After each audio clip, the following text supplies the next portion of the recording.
Dunia mengenalnya sebagai pakar hukum internasional yang gigih memperjuangkan batas-batas darat, laut teritorial, dan landas kontinen Indonesia. Seorang yang tak pernah lelah berjuang memajukan pendidikan hukum di Indonesia. Ia adalah Mochtar Kusumaatmadja, seorang negarawan, pendidik, sekaligus pemimpin. Mochtar Kusumaatmadja menyelesaikan pendidikan di Fakultas Hukum Universitas Indonesia tahun 1955 dan meraih gelar Master of Law tahun 1956 dari Yale University, Amerika Serikat. Tahun 1962, ia menamatkan kuliah S3 di Universitas Padjadjaran dan menjadi doktor di usia 33 tahun. Setelah itu, ia sempat melanjutkan pendidikan postdoktoral di Harvard University. Disinilah ia banyak belajar dan mengkaji pemikiran pakar hukum dunia yang kemudian menginspirasi teori hukumnya, teori hukum pembangunan. Prof. Mochtar itu karakternya keras dan tegas. Ya, Mochtar dari dulu selalu cerdas ya, mampu berpikir strategik gitu ya. Tapi juga dia seorang organisator yang ulung. Beliau itu seorang leader, seorang pemimpin, seorang yang kerja keras, tekun, dan juga visioner, ya, melihat ke depan selalu. Sebagai pakar hukum laut pertama di Indonesia, Mochtarlah yang menggagas konsep negara kepulauan yang dituangkan dalam Deklarasi Juanda 13 Desember 1957. Konsep yang kemudian dikenal sebagai Wawasan Nusantara ini diperjuangkan Mochtar pada konferensi-konferensi PBB tentang hukum laut internasional dari tahun 1957 hingga 1982.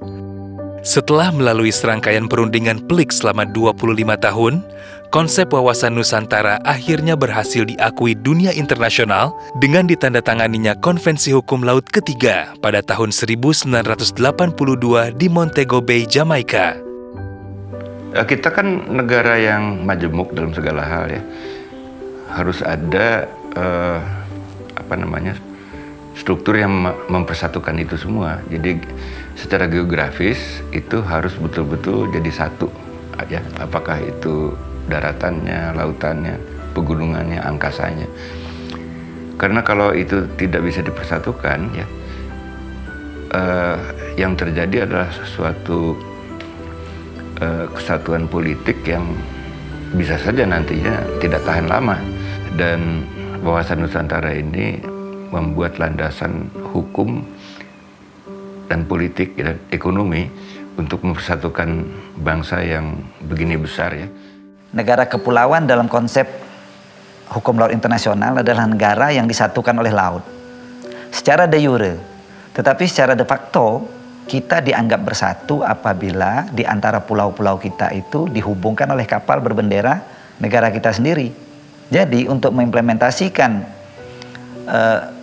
de jure-nya hukum laut bahwa kita negara kepulauan menjadi de facto, kita harus penuhi laut kita dengan kapal-kapal kita sendiri, yaitu kapal dagang dan kapal nelayan kita sendiri, kapal pemerintah kita sendiri, dan kapal perang kita sendiri. Barulah konsep negara kepulauan, Wawasan Nusantara yang beliau perjuangkan itu menjadi kenyataan di negeri kita ini.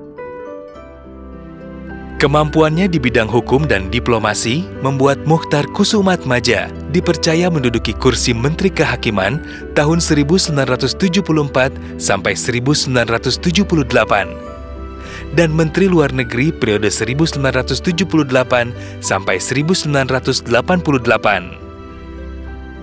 Sebagai seorang diplomat, ia dikenal cerdas dan piawai mencairkan suasana dalam suatu perundingan yang serius bahkan menegangkan. Kemampuan inilah yang membawanya sukses melakukan berbagai diplomasi politik, baik di tingkat ASEAN maupun internasional. Jadi sebagai diplomat, beliau bukan diplomat profesional, tetapi sikap beliau dan kemampuan beliau berdiplomasi itu luar biasa. Jadi di dalam pembicaraan, dalam perundingan dan sebagainya itu bisa menimbulkan rasa wibawa terhadap counterpartnya. Ya. Cara bicara beliau juga sangat bagus, sophisticated, dan terukur di dalam menyampaikan pendapat, tidak pernah ada emosi, dan itu yang memberikan kesan menurut saya sangat positif bagi teman berunding beliau. Ia juga menjadi pelopor pendekatan informal dengan menggagas pendekatan cocktail party sebagai upaya mediasi dan penyelesaian konflik Kamboja di tahun 1978. Jadi kalau menurut hemat saya, karya diplomasi semacam ini itu layak untuk diberikan penghargaan sebagai pahlawan nasional ya. Karena apa? Karena pahlawan nasional tidak hanya semata-mata bisa memperjuangkan kepentingan Indonesia dengan peperangan ya, tetapi juga bisa dilakukan dengan memperjuangkan lewat diplomasi. Jadi pada waktu itu ada perang berkecamuk di perang saudara di Kamboja yang menyulitkan upaya untuk mencapai perdamaian dan keamanan di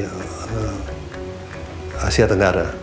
Dan akhirnya Pak Mokhtar mempunyai gagasan yang penting sekali dan membawa hasil, yaitu mengumpulkan semua pihak yang berperang untuk berkumpul dan mencoba mencapai penyelesaian. Tapi beliau juga sadar bahwa sebenarnya tidak mudah untuk mereka yang berkelahi untuk berkumpul. Karena itu beliau mencari cara supaya meeting itu sifatnya sangat informal. Jadi beliau canangkan istilah cocktail party. Semasa menjabat sebagai Menteri Kehakiman dan Menteri Luar Negeri, Mokhtar Kusumaatmadja banyak melahirkan produk dan kebijakan yang fenomenal.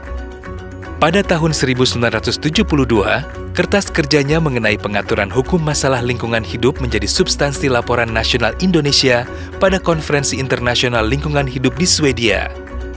Hasil konferensi ini dikenal dengan Deklarasi Lingkungan Hidup Manusia 1972. Mokhtar Kusumaatmadja dan Universitas Padjadjaran merupakan dua hal yang tidak bisa dipisahkan. Ia pernah memegang beberapa jabatan strategis, mulai dari guru besar hukum, dekan fakultas hukum, hingga rektor.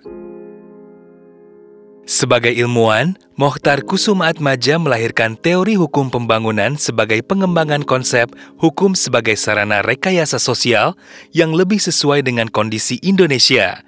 Teori ini kemudian dikenal sebagai Mahzab Unpad. Sumbangan terbesar Pak Mokhtar itu dari teori-teori hukumnya. Misalnya Pak Mokhtar mendefinisikan hukum itu tidak semata-mata norma, tapi hukum didefinisikan sebagai asas, sebagai kaidah atau norma, kemudian ada lembaga dan ada proses. Dan definisi hukum Profesor Mokhtar seperti inilah yang kemudian saya implementasikan ke dalam RUU yang saya harus tangani ketika saya menjadi Kepala BPHN dan menjadi Dirjen. Itu beliau menekankan bagaimana harus diusahakan, juga pada waktu beliau menjadi Menteri Kehakiman, bagaimana harus diusahakan agar hukum yang hidup di dalam masyarakat kita itu dapat diangkat, sehingga hukum yang tertulis atau undang-undang yang dibuat pemerintah itu sebenarnya dirasakan juga oleh warga masyarakat sebagai sesuatu yang memang ada akarnya di dalam masyarakat.